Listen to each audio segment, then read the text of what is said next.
भागो भागो रे कोरोना साला चाइना में, तो भागो भागो रे कोरोना साला चाइना में। अरे चाइना में बहिनिया केला रे, तोहरा चाइना में मैया केला रे, तोहरा चाइना में नानिया केला रे।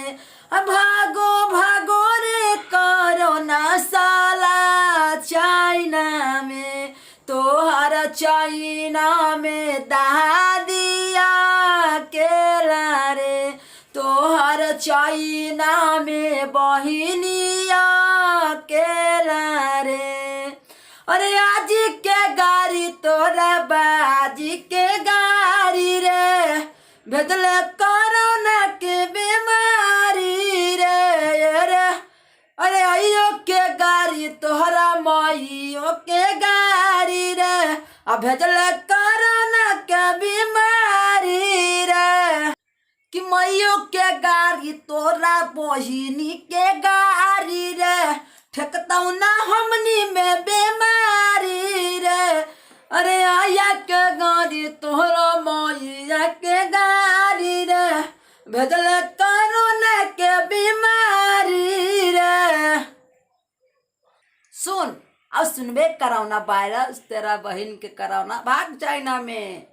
कि बिना लदर के कदम फर गल, साला एम कहाँ गल।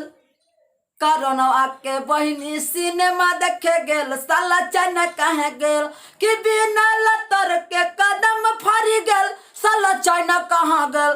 कोरोना के बहिनी सिनेमा देखे गेल, साला चाइना कहाँ गेल।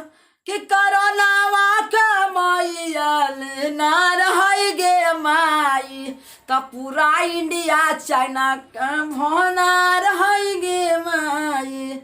सबके प्रणाम नमस्कार। हम बरगा सकेला बिडरवा के पापा, और ये बात को सीरियस नहीं लेना है।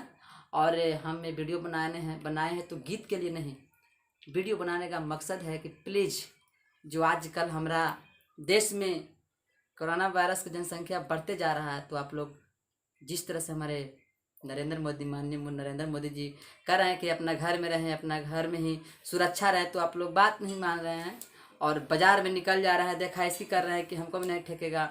और बोलते हैं लोग, बहुत सारे लोग बोल रहे हैं कि प्रशासन मार रहा है, चुत्तर लाल कर दे रहा है। तो चुत्तर लाल किसके लिए कर रहा है? चुत्तर लाल इसलिए कर रहे हैं प्रशासन के लोग, ताकि आपको डर लगे कि बाहर न घूमिए। वो अपने लिए थोड़ी ना कर रहे, एक दूसरे से बीमारी फैल रहा है दूसरे में। तो कोरोना वायरस के चलते वो सभी को पिटाई कर रहे हैं। तो पिटाई करें तो उनको गलती नहीं है, उनको आप सहयोग करिए, हमारे प्रशासन के लोग को सहयोग करिए, नरेंद्र मोदी जी को सहयोग करिए।